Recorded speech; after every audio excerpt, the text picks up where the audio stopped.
The way life goes, my sister, my bros, come together, let's go. On my aboriginals, be proud of who you are, no one can take that away. This is a message for the young and the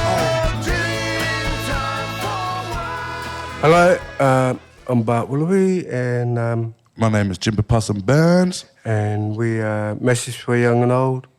Podcast episode 6. And we have an extraordinary entity. We have an unbelievable guest here, Yep. a legend, actually. You want to introduce, Uncle? I mean, you guys go way back. Oh, yeah, he's been working with me since we were still in our nappies. So Mick is actually an engineer, and we met in Sydney back in the 80s, and we've been together ever since. Yeah, we went everywhere. Tell me, how was that experience too? Because you were all young back then, getting into music. No Fix was blowing up, and I guess Uncle Mick Thompson was the sound man at the time. Yeah, he was a sound man, and the head boss of the roadies. So he would always be working with other guys to set up the equipment and make the night happen. And thank you so much, Uncle, for being here, even though it's last minute. Thanks so much, all the way up there in Queensland, and we know you're a bit sick there. So what an honour it is to have you Tjimba. on. Yeah, nice to be with you, Tjimba and Bart. Nice seeing you again. Yeah, last time I was hanging out with Mick, I was singing to him. Acoustic guitar, singing old songs. Oh, the old songs, true. Well, he was in the hospital, and now he's in the hospital again, and stop going to the hospital. Yeah, I have to stop going to the hospital. I just want to say how strong you are too, Uncle. I mean, the last time I seen you too, you were just sort of getting sick, and I just want to, you're someone I really look up to, so I just want to thank you for being on this podcast, Uncle. Thanks. Yep. Yeah, thanks, Tjimba. I've known you since you was a baby, just born. Come into the world. Yeah, that's right. Next year, and you even got to change the nappy off yourself. Yeah, that's how far we go back, big boy. That's right. That's true as. And so those days would have been flat out. I mean, a lot of stuff was happening back then, wasn't it? There was a bit revolutionary with Uncle Bart's music, and the people out there were fighting for a lot of our rights and everything we were fighting for too. So how much did that impact you fellas, especially you, Uncle, at that time? Oh, well, it was fun. It was lots of fun, but a lot of work, Tjimba, involved in it, working the way we did, travelling, but the whole enjoyment of taking a message around in Bart's music and No Fix was the most fun part of it all. Total enjoyment. The experience that me and Bart, he gave me experience, I gave him experience. So it was just a learning thing for both of us in the whole band, really. And we thrived off that and got us to where we were.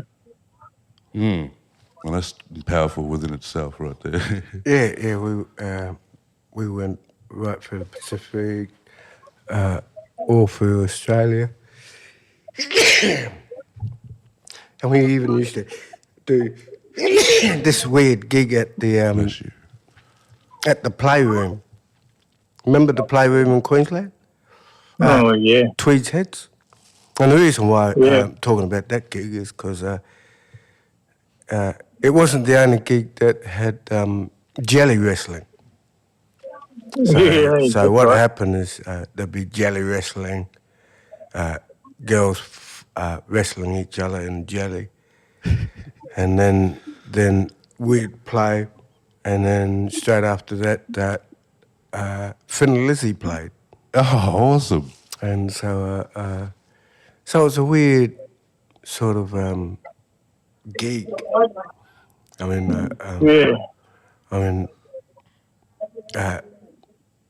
it's something you see, but you expect to see. Yeah, that's right. I love it. I never got to see the jelly wrestling, but I think some of the guys did. That's funny, eh? And then Thin Lizzy comes out with, the boys are back in town. The boys are back in town instead of the girls are here in the pub. That's a good Yeah, one. but we were a funny bunch on tour. You know, we stuck together. We've always been together. And if one goes one way, we all go, you know. It's like you're not going unless I'm watching your back. So protection was there from all of us, you know, as a band and crew. So actually travelling was a family thing with us.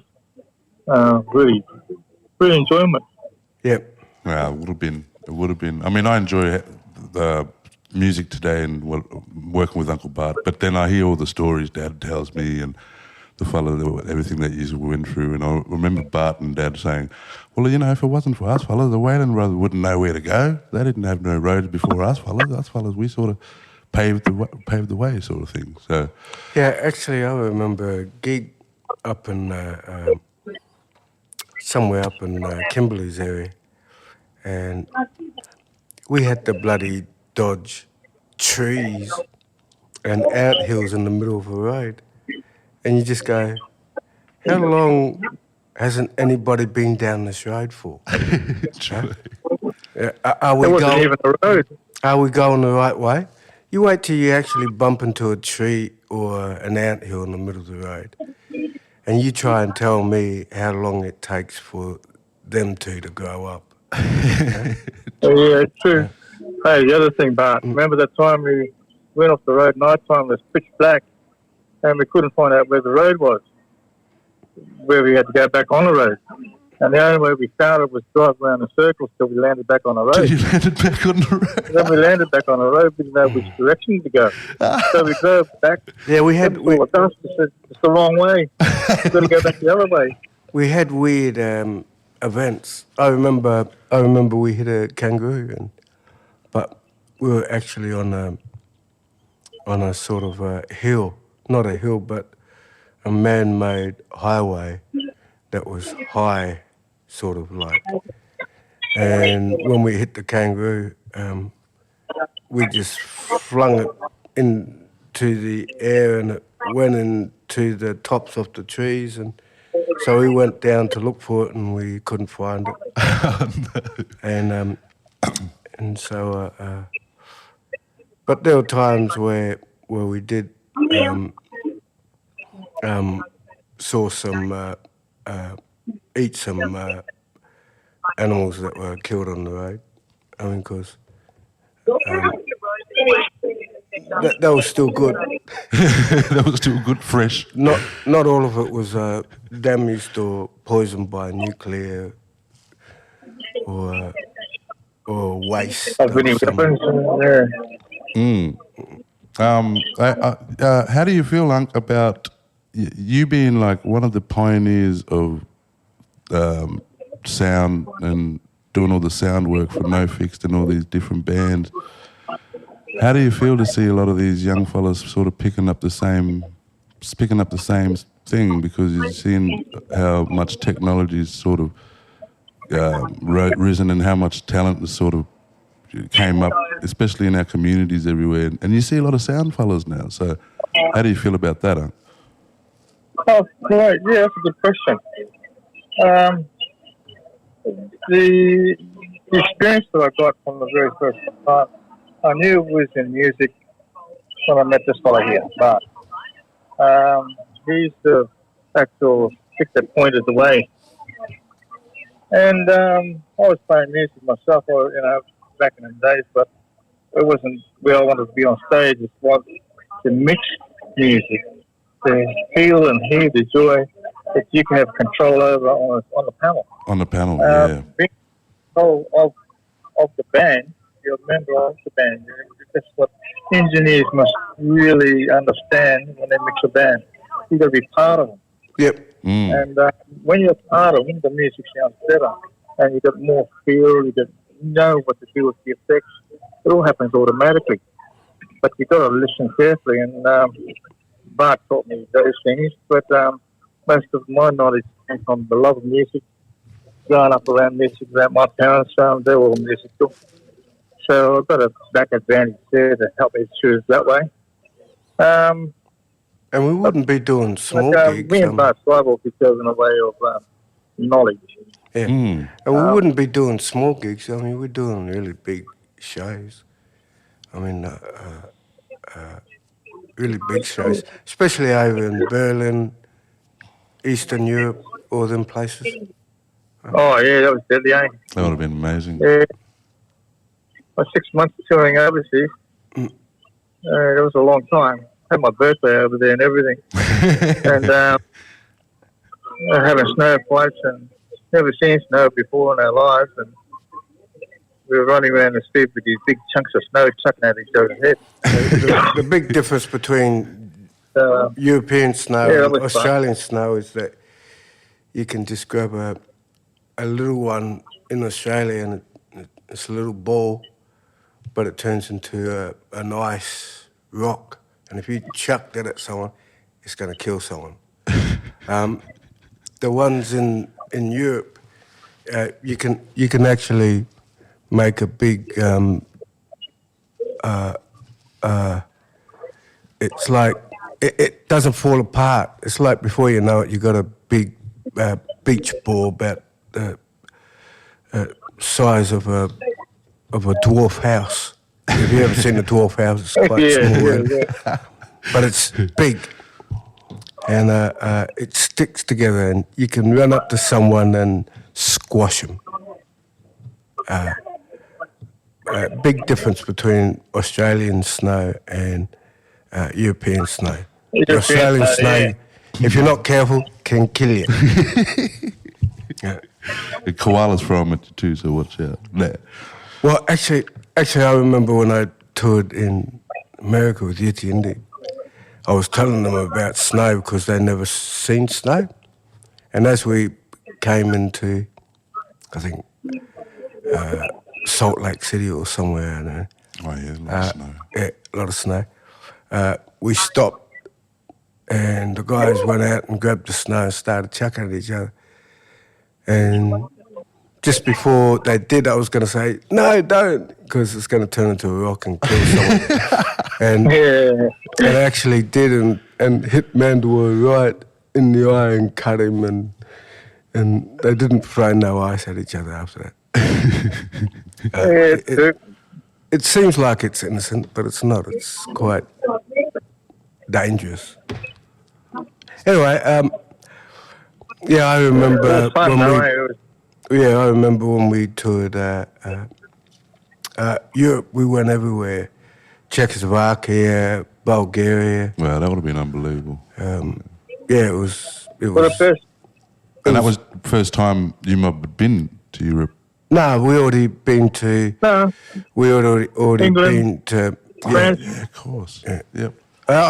And also I've been all over by myself.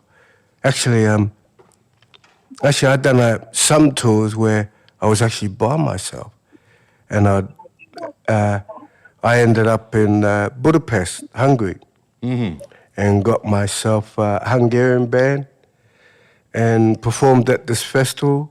None of them spoke English, but they could understand the music. So so I got a Hungarian band, but none of them spoke English. That's beautiful, eh? I don't even think they understood. That's incredible. I don't even understand if they understood what I was singing about. Anyway, I had these three girls who were coming along to do backing vocals, and they sung, and they were just really beautiful and cute. But I had to sack them on the spot. I said, "Come on, girls, it sounds cute and really beautiful. It's not what I'm looking for." Have you ever heard of a French dude sing Beatles songs in an acoustic way? That's cute. But these girls were even cuter. Yeah. So that's cool. So, Uncle, I wanted to ask you, what is it that you loved that, even when you first started doing sound for No Fix, and I know you're brothers, but what is it that you loved about it the most? There's many things. There's not one thing you can say about it, because music is everything put in one. Like Bart was saying before, no one understood English, but they understood music. So the art of music is an understanding thing, no matter if it's not in English or what language it is. It's music, and everyone understands music. So that's the feeling I had when I mixed, and that's what I wanted to show, and actually get more Aboriginal people to do what I was doing. So whoever wanted to stand up next to the desk, I got them to stand behind the desk and actually experience. I have a young fellow, his name is Darren. He used to work with Dan Mees. He used to work with me at 98.9 in Brisbane. I taught him to do sound. He's a bloody good sound engineer now. Wow. 9 months. He trained off me. And every day it was training. And you want to hear me? It's like looking at my mirror. Oh, wow. To actually, I mix music nowadays. When I first started, music in the L boards and them days were a little bit out of proportion. The levels were different. And, had all this power but didn't have it all together. So you learn over these years, power is just not power, it's a formula. That's what mixing is about. Putting all that formula together, not overdoing things, and making it sound smooth. What you hear in the studio, you can produce live. I do that, you know. It comes with experience. It comes with the love what you can give into the music, and understanding of other people like Bart around me and the other band members, helping with the produce the music. Well, virtually, when we went out, Bart had new songs. I was the producer, mixer, engineer, all in one, because the song didn't have an output of being in the studio and being mixed down to what it sounded like. Wow. And then the funny thing is that what we were playing live in them days, from what I produced, that the effects and how I mixed it all in, ends up in the studio anyhow to make it the same sound. So I actually produced it before it went into the studio. Bart is brilliant in that way too. His mind, how it works, and putting things together in the music. It was funny. He came back from Europe. We went into the studio that I had, and we were doing some music, and I said, what do you want to do first? And the brother said, I'll do drums first. I said, what? Okay. So he did the drums first, didn't make no sense for me. I said, now what? Do the bass. Oh, what? This was all back to front. So we did the bass and had the drums. Then he did the rhythm. Wow. Then I fell in the face. And that's the song We Go Back. And it was, how that came together up there. And he just did little bits and little bits. Yeah, I didn't. To what you hear now is to say exactly the same what we did in the studio. Well, he's talking about Take it or leave it. when I'm, I didn't know how to do it properly. Mm-hmm. So, But you had it all in your head, didn't you? It's sort of it was all in his head. Well, I'd do the drums. I don't know why. But anyway, I'd do the drums first. But now I basically put everything down before I do the drums. Because then it's like me jamming with all the guys that I can't see, like me, myself, and I. And yeah, but just to have that ability to do that, you know, Tjimba? I love that. It's true, it's even to think like put that. Put that music down. To put the music down the way he did, the bass, then the drums, and then guitar. But he was playing like he was playing with the band in his head. That's crazy. And the music was just playing. To me, it was nothing, you know. Yep. But I still can't see how to put it. I still can't see the complications. All I can sense is I'm about to have fun.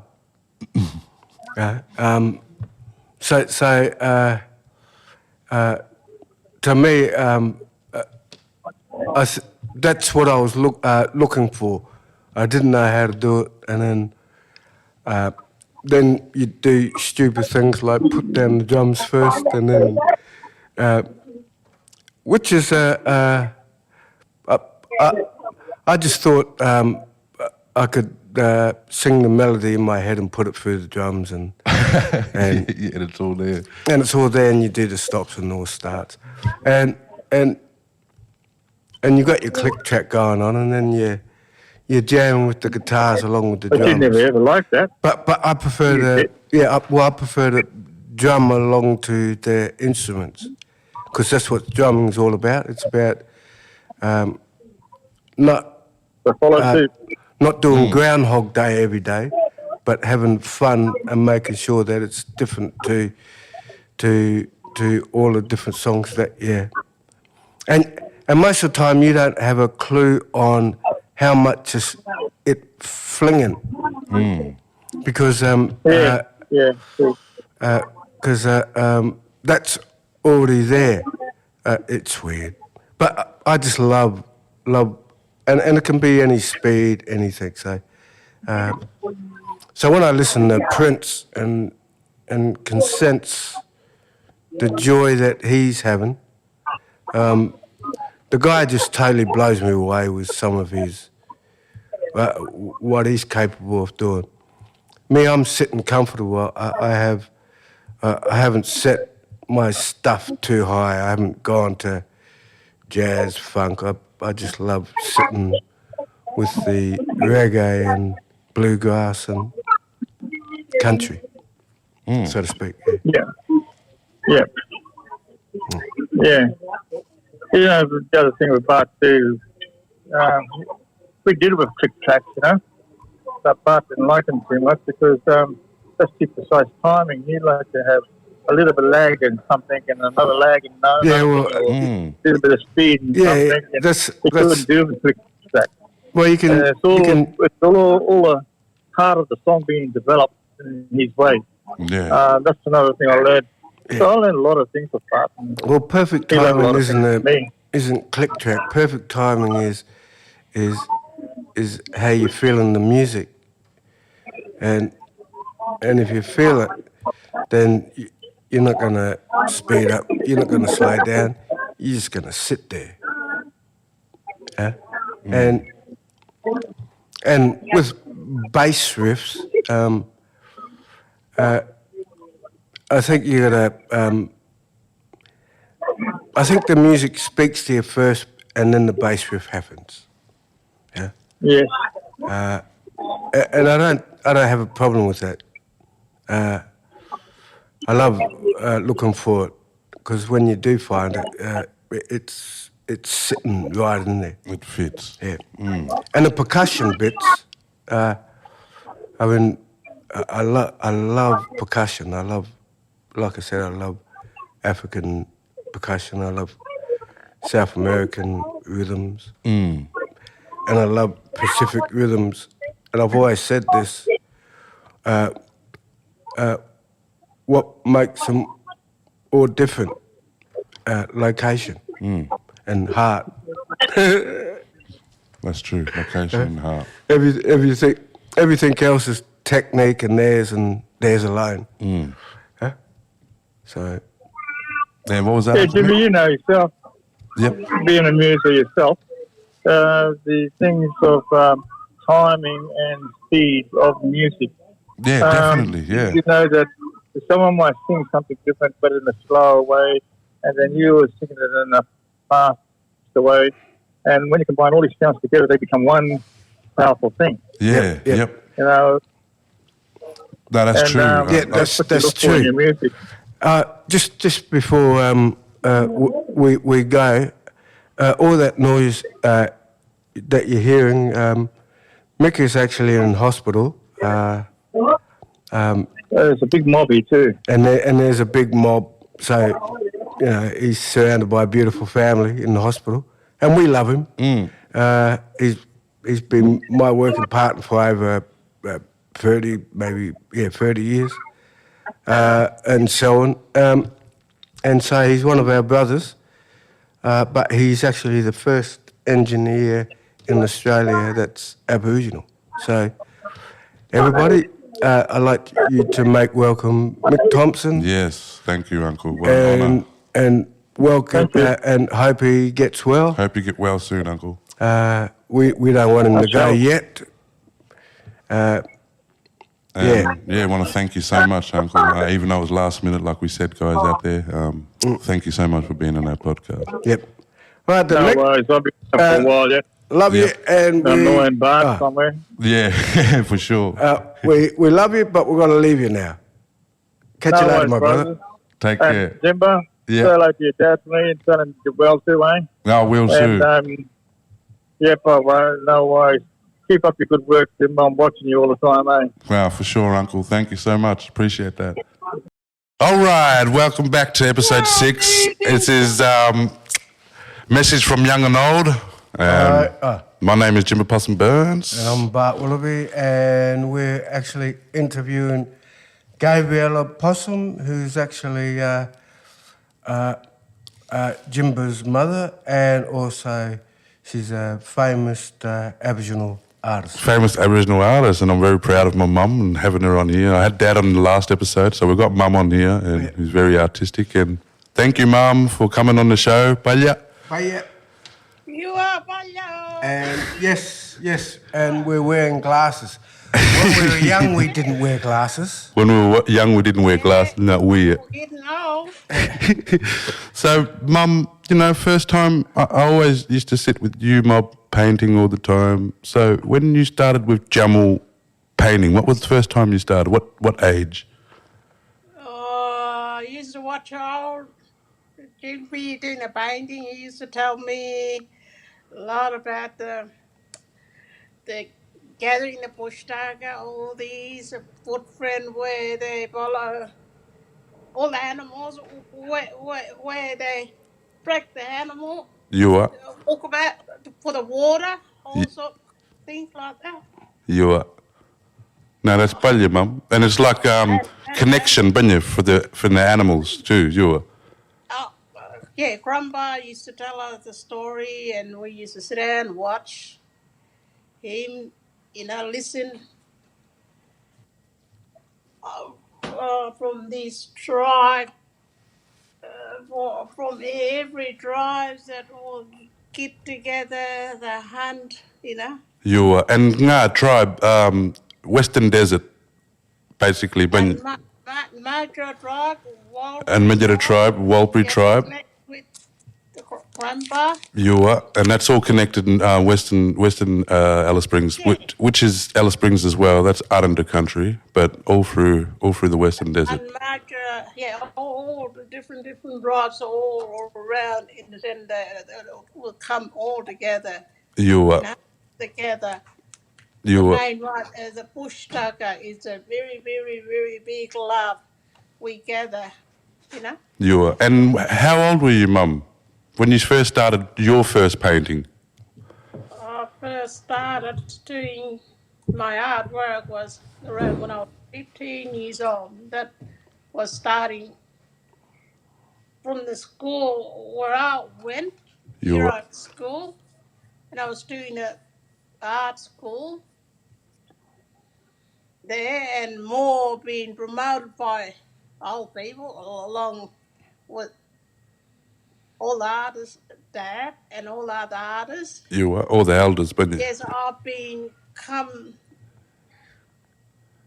my heart's been come into with them along with the exhibition, art show, Alice Spring art show for the first time when I was 15 years old. You are. Wow. Actually, when we turned up, Selwyn, me and Mackie and I think John too, and May. You go, I'm a bit nervous. Don't be nervous, Mum. Even back then, you were painting. I never do. Even back then, when you first met Uncle Bart and Uncle Mackie, everyone even knew. back then we saw paint everywhere. You are. And your father, your uncle, what's his name? Fred. The that old fella that you used to stay at where we... Oh, he no, that's... He was my relation, eh? Yeah, Jeffrey.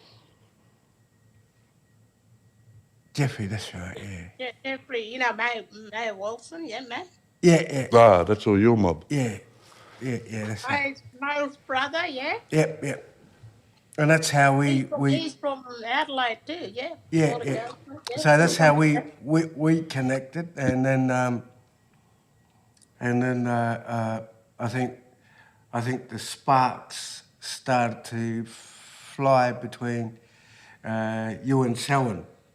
Yeah. That was around what? 1980. 85, around 85, yeah. 1985. And yeah. I was what? I was only 16. 16, yeah. 16 or 17, 16, I think. Yeah, and he was only 19, so he's only about 3 years older than you. Yeah, that's a lot. You know what I mean? I used to be quiet, but no, I used to be quiet. It's not like Selwyn was about 100 years old and...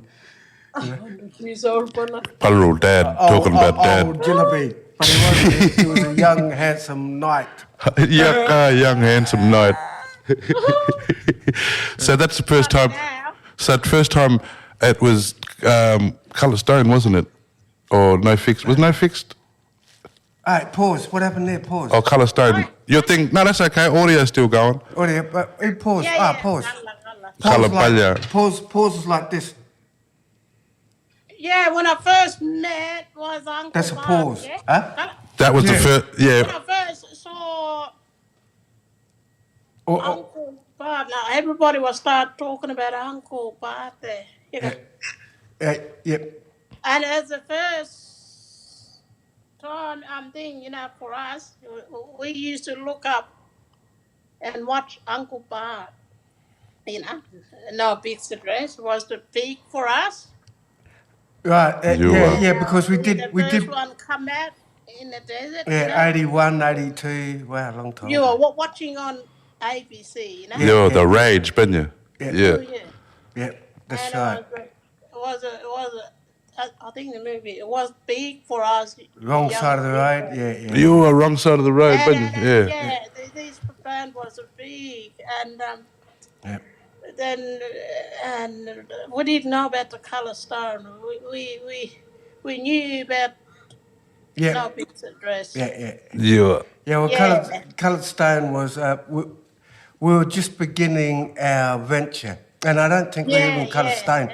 We're just musicians who came to Alice Springs. Yeah, That's when we were like, shy young ones. Yeah, that's right. Yeah. Like, we loved all these, people that come from other side of Australia.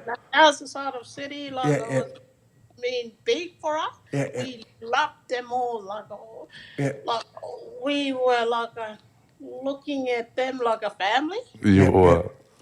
I'm thinking like your grandfather used to tell about these mob. They all my sons, That grandpa used to say that. Yeah, and when we used to play at the football club, remember? Pioneers. Pioneers. And it was just full on because. First time excitement, eh? We weren't good at what we're doing, but we loved what we're doing. Yeah. Which sounds really powerful. And so when we take off, we wouldn't take off. We'd put our foot down and sit on the 100 miles per hour. Yeah. Just take off. And I don't think the mob saw that caliber before, and so I think that was the beginning of the adventure. Yeah, big adventure, and to Mum, that would have been a big thing for Arnongal people back then too, like to have the voice. Yeah, still right now they talk about and they wouldn't dance. They'd shake really Shake fast. the murna. Right, You still see that today, eh? And they shake the leg. carry that magic. Still carry that magic, that energy. The energy. You were palya. That's good. See? Don't be nervous. That's what I love. And Yeah, I know this is first time for me. Oh, first time in this first time interview with podcast, Mum, everyone's going to love this, you know? The world's going to love this because they get to hear, Gabriella Possum. well, what a gift sounds like. yeah, Yeah. don't forget, like, Grandpa always, talk about all them young fellas. Yeah. Yeah, he was a cool... Bart.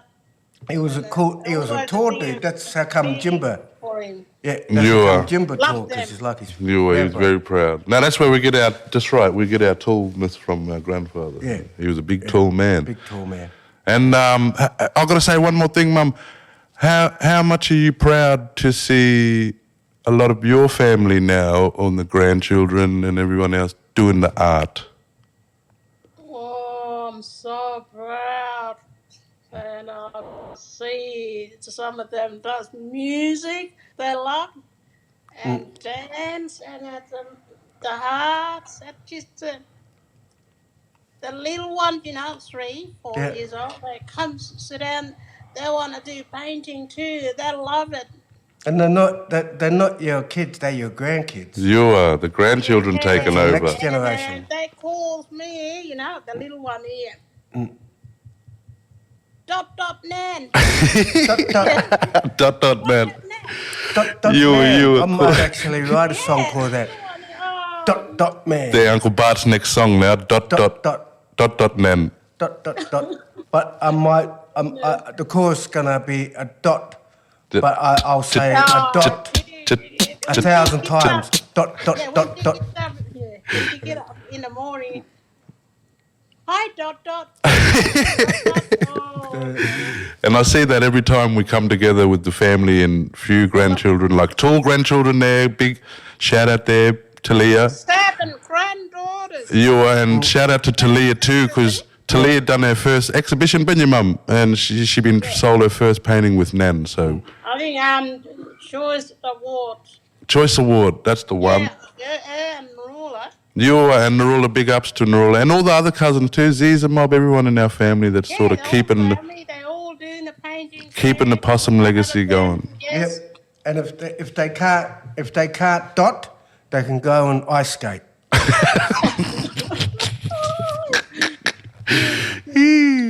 Yeah.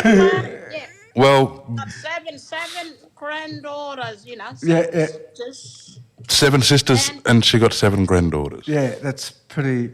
That's and 2 grandsons. and yeah, 2 and grandsons. 2 grandsons. Yeah. And everybody does art, or they're artistic and music. Yeah, well, Everybody. they got a choice of staying away from the front line, which is art and sports. Yeah, that's right, art and sports. So, Balya Mum, thank you for coming on the podcast, episode 6, and This is going to go around the world, and like I said, a lot of people out there for the Yeah. first time are going to hear what a gift sounds like. that's right. And thank you, Mum. Love you so much, and Love you too, son. I love you, Yeah. brother. Yeah. Bart. Too. appreciate Love you that. too, sis. Yeah. You are always Bye, Allah. Balya Linko, yeah. And this is message from young and old. My name is Tjimba Possum-Burns. And Bart Willoughby, and we're signing off without a pen. Without a pen. See you later. Hello, I'm Bart Willoughby, and And I'm Tjimba Possum-Burns, and this is our 6th episode. and we've got a special guest, Well, 2 special guests. 2 special guests, Selwyn Burns. Selwyn Burns. How are you? Who just recently just said, you can grab this job and shove it. Anyway, and we have a real special guest. A real special guest. It's a bit like me and Tjimba sort of having competition here. Like, my guess better than your. And I'm still guessing. And our guest is who, Unc? Well, our guess still guessing. Anyway, we have The legendary. Steve Pigram, who is now in Broome. How you doing there, Unc? Yeah, really good, everybody. Good to hear you guys' voices again. Yeah, a long time, brother. I'm standing under a bloody in the main one of the streets here outside the meat shop because I'm gonna have a big cook up tonight. But I found a little shady spot, so True. it's good to. Broom style, eh? Fisheries, soup and rice. Right. Yeah, it's really it knows how to cook that technique. Yeah, I wrote that song 40 years ago. Yeah, and it's now just come on coals. A Safeway, isn't it? No, it's coals. What do you mean? They use the song in coals. Coals and fire, or coals No, they use, hey, Mum, just if you slip it right, coals. as near Antarctica. Not woolies, because if you burn woolies down, it'll become coals. Yeah, that's right. Yeah. So it's in the future, sort of thing. Yeah. I mean, that 30 years ago, so, yeah, you'd be so proud to, the journey that you've been on. And I'm sitting here with two legends, too, that have been on the same journey. So, yeah, I mean, that... Well, I actually wrote it in 1981 when I first met Bart in Adelaide. It would have been... Yeah. It would have been in Unbelievable. July when I wrote it, because Adelaide was that cold that winter, I remember, and all I could think of was my mum's cooking. That's beautiful. And so it's like the blues, It's like the blues, getting the blues when you're away from home, Yeah. down in the cold country. So I'll have to thank Adelaide for that song. Adelaide and Bart and No Fixed Address, because that's who I was hanging around with at the time. Oh, wow. Yeah, we were jamming a lot. Yeah, we were, yeah. I'm actually sick of buying Brand New Day, because every time I buy it, one relation will come along and pinch it. And so when I went to Broome that time, I got about 5 copies out of the little music store there, because I hadn't seen it anywhere else for ages. I'm like, oh, beauty, Brand New Day, and Corrugated Road. And blow me down, do you reckon I got a copy of them left? Pinched again. Pinched again. Yeah, you got to... we got to digitise all that stuff, because it's. Well, you got to lock it up. It's legend. I remember those shows. They were legendary. Legendary. What you and Jimmy Chai and all that put together, and the band, and Susie Irving and the whole lot. Yeah. Sarah Irving. Yeah. Shout out to Sheeta Susie. Bin Omar and Sissy Dad. What's that singer out of the Dugites? Linda Nutter. Linda Nutter. Yeah. Well, actually, before she joined Brand New Day, She was in the Juru. yeah, we used to hang out a lot together. In her car. Yeah. No. In her car. No, I actually asked her Do. because she had already been 5 years in the business. Yeah, they were pretty high up, weren't they? Bart? Yeah, that's right. And in your car, something like that. Anyway, I asked her, what's it like being? It's almost, yeah, that's right. I think they started to feel like they were has-been after 5 years in the business.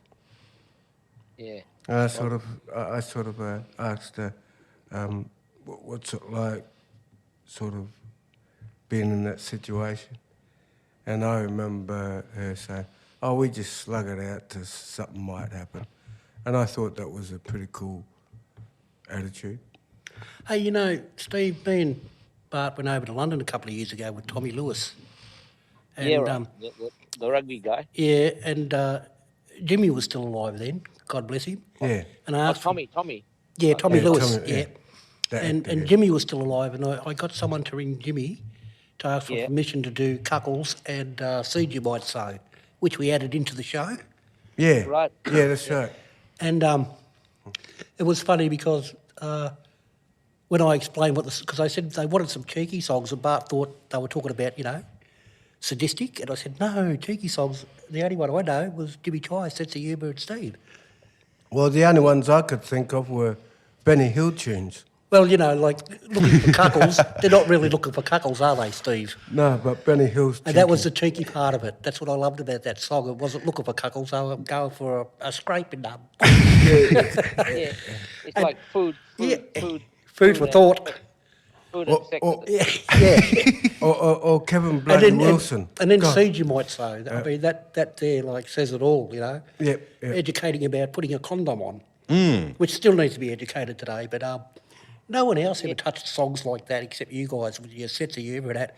And when we did it, the point I'm making here, when we did it, Kate Blanchard come up to me and she said, I know them songs, where have I heard them? And as soon as I said Kuckles and Jimmy Ty and Broom, she started tears coming out of her eyes going, oh my God, Ernie did go when she did Building Bridges. But she did say the same. Yeah, because when Ernie finished with the first season in 1990, he did a whole series with Kate Blanchard, I think. But she told me, she told me to tell all you mob there that she misses your mob and she hasn't been to Australia for 26 years, but she'd love to come back and see us all. And it'll be the first place she comes with. Well, she's making... With her son, Dasher. Wow. She's making a lot of sense. Yeah. Just on the Brand New Day thing, we might be doing one last little tour next year, just up the West Australian coast. Oh. And we're going to try and finish it in Broome and out at Lombardina where the show actually finishes. Oh, wow. Wow, that's beautiful. And then we lay them to rest, you know. Deadly. And give my love to Valerie, if you hear from her, Valerie Alberts. Yeah. Dear old mum. The weird thing about rest is like after you have a rest, like the next day you want to get back on the road. Mm-hmm. It's but if you're in Broome and you got all that beautifulness there, you just rest and the next day. You got a big connection with Brand New Day in a way, Bart, because when we went down to Adelaide in '81 with Jimmy and Gary and Datu and myself and Mickey, when we came there with the songs we had, they were more kind of calypso-y, you know, and kind of sort of country rocky, but you sort of influenced the kind of reggae kind of feel into everything. Well, we were waiting for Datu to come down. Not Datu, was it? Gary, the drummer. Yeah. You were, I think you were playing bass and drum. Yeah, no, I was playing bass. I was waiting for the bass player to come down.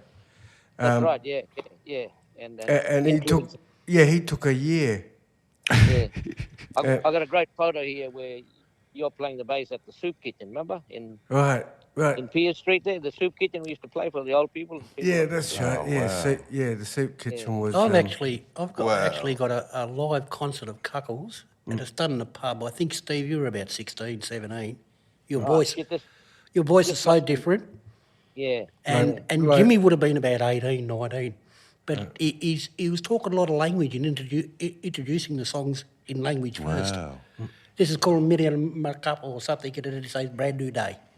Oh no, that's the old original Millie Romero recording. Yeah, I have that. We did that year now in Adelaide in '81.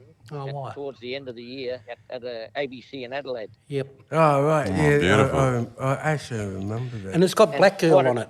Black Girl. Yeah. Won't you go that's on there. That's the one. That's a beautiful song. Yeah. Because what it was like an audition tape to try and get on a trip to Germany the following year. Right. And we ended up going with the Bushwhackers and a great old Yidaki player from Arnhem called Wanjuk Marika. Wanjuk. That's right. He wrote that poem. And Ben Yengi, he was your... Ben came across. Road manager or something. But I'll tell you a funny story, but the master tapes we had from the ABC, which we made the cassettes of, he went and brought that to Germany with him.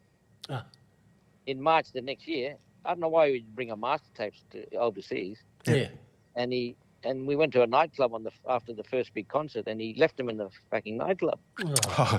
There's this master tapes of Millie Romero floating around somewhere in Germany. Oh, wow. Shit. We've only ever made copies of the cassettes, you know. Yeah. Oh, wow.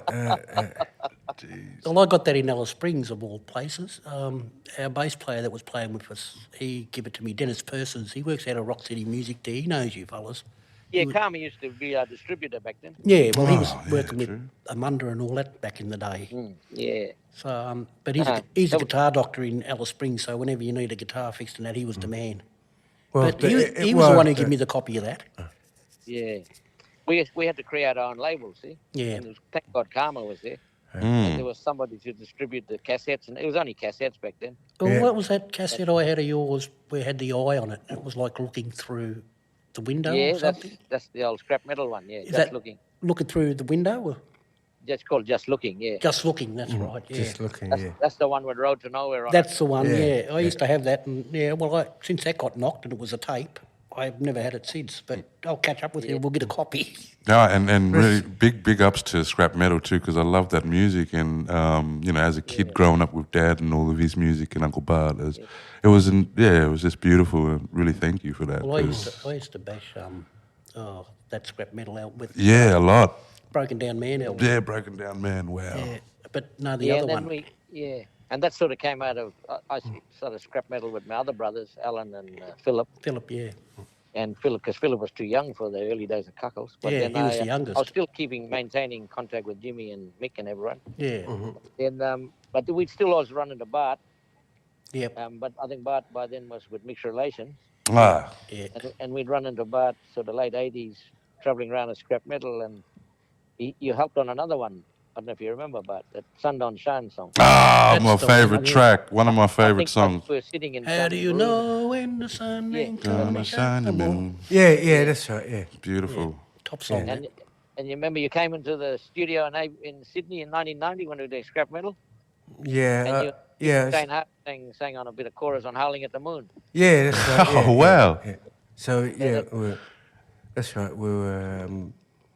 But you were in a bit of a change then. You were going from Mixed Relations to, He was going from drums to guitar. I think you'd finished with Coloured Stone. You moved on to Mixed Relations, eh? Oh, right. So I wasn't going through a sex change. He couldn't even play sax. I couldn't even play sex. And then you guys came up with the first stomping ground, eh? That's Mixed Relations, remember? Yeah. That's there's footage of that, isn't there? There's actual footage of that. Actually, ABC's got all that. That's great stuff. I actually didn't make it that trip to. Yeah, you made the first one. No, I actually didn't make it to the first one. I'm sure you were here. Yeah, I was there, but what happened when I turned up at Sydney Airport in the morning was I was actually blind drunk and I'm sure you was here. Yeah, Murray, I was there, and I remember the pilot, one of the. I remember your bass player. Well, I remember the pilot saying, "No, he can't come on. He's too drunk." Oh, you had to come second. But the head of the ABC fellow, he was there, and he went, "No, he's important. He's got to come." And the pilot was like, "Oh." Wow. And so that's how I got on. Wasn't if you were going to fly the plane or anything, was it? But I was blind drunk, and I had a big hangover, but when it came to performing, I was all right. Yeah, that's all documented, that first stomping ground, 92. Yeah. It's all sitting in. Yeah, and the weird thing when you're young, Steve, like we think we're hanging out with Affinity, and there's no way we're going to get old and slow down Were you playing with them, Sullivan? You was at Mixed Relations? Or No, I wasn't. No. I just finished with Coloured Stone. And what happened to me was, I stopped playing music for a while. I didn't give it up, but I stopped playing music to raise a family by myself. Yeah. So I was raising 5 kids. Yeah. Well, and that's when you would have came back and started Blackfire and all that with Uncle Kutcher. Blackfire started because of the funeral fund to raise money for to bury. So I wasn't interested in playing music anymore because I thought I'd been used by the music industry. Yeah, but also Blackfire was local. It wasn't. Yeah. It wasn't like he could run all away. It wasn't anything serious. It was just, putting a band together. But we ended up doing 2 albums. And the second one I did with Paulie Hester, and it was just me and Paulie Hester did the whole lot. You might as well say it was community. Yeah. Like, he's hanging out with his brothers. Cousins. My Cousins relations, and relations and raising money for the health service so we could bury, relatives. I've asked everyone this question too, Unc, and I just wanted to know, what is it that you love about what you do? Well, I suppose when you start off, you do it because you get caught up in the whole. Because back in the 80s, I'm sure Bart will say this too, and Sullivan, it's like the biggest thing going other than football, for us mob. Oh, shit, yeah. You either play sport or you play music, and music was like fucking. Even though we didn't break the mainstream, we sort of did break the mainstream in our local towns because we used to. I remember seeing No Fixed in 1981 and one of the big pubs in Adelaide, and there were like 1,500 people all bopping along. Oh, wow, yeah. You know what I mean? And the weird thing, Steve, like you're singing them bloody Land Road songs, you know. Yeah, but also the weird thing is, we were sort of like some sort of. Well, there was some sort of rivalry going on with the footballers and musicians,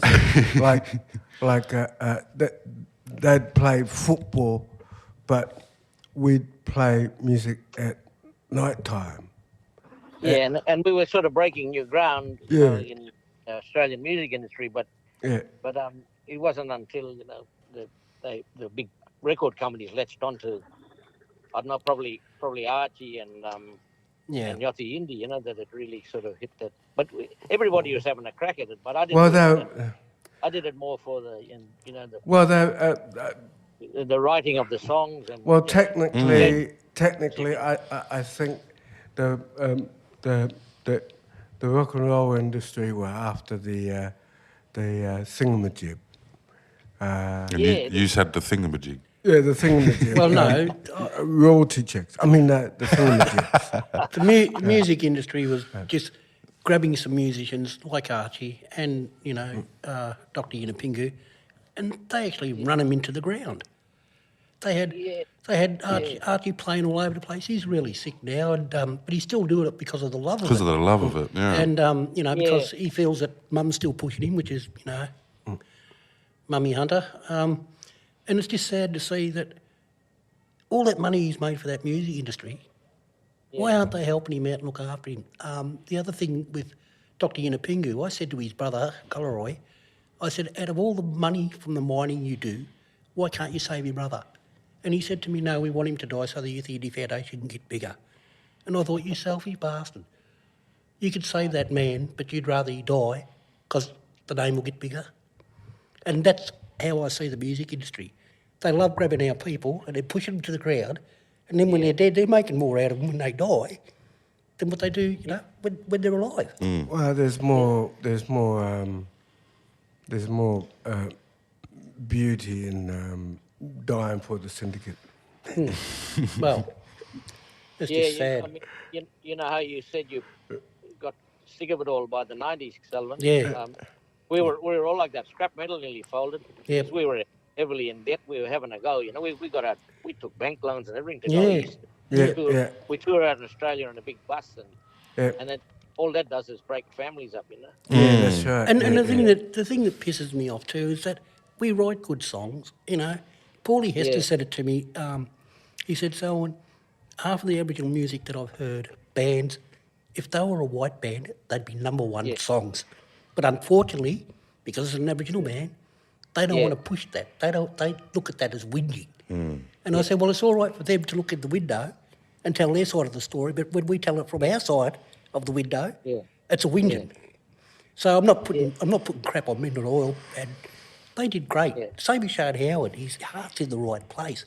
And yet, if you looked at Shane's career, they tossed him out because he was thinking about blackfellas. And so Goanna Band folded because of that. But it never stopped Shane's belief. Well, you know what? It's so good that even from today, how much all of you guys have really inspired a lot of people and reached out to a lot of people, especially us rappers too. We look up to all you guys. Well, we can't move. We're not hanging out with Affinity, and we don't think we're invincible anymore. Yeah, and the other thing I was going to say, when you get sort of sick of the kind of mainstream performing in pubs industry, we started, and lucky Jimmy wrote Brand New Day the play. Yep. because then we were able to play our songs on stage to a proper concert audience. Yeah, instead of basketball courts. Well, he definitely left. He definitely. That Was it. changed the whole thing. He definitely left a beautiful technique, so to speak. Yeah. It was kind of like our way of doing rap, because you could do script and music at the same time. That's right. And you could do songs that make people cry and make people laugh. Oh, that's right. Well, next time we see each other and get to yarn, hopefully we'll come to where you are or have a jam. Let's have a jam. Yeah, and do it properly. We'll crack the cases open and pull the guitars out. Broom style. Yeah, that's right, broom style. Anyway, we're going to love you and leave you, my brother. And I really want to thank you, Uncle, for being on our podcast too. Thank you so much. Beautiful. Yeah. I'm thinking of doing a similar thing for the history in just the Kimberley area. Oh, you have to. Yeah, you get that going, and then we'll get.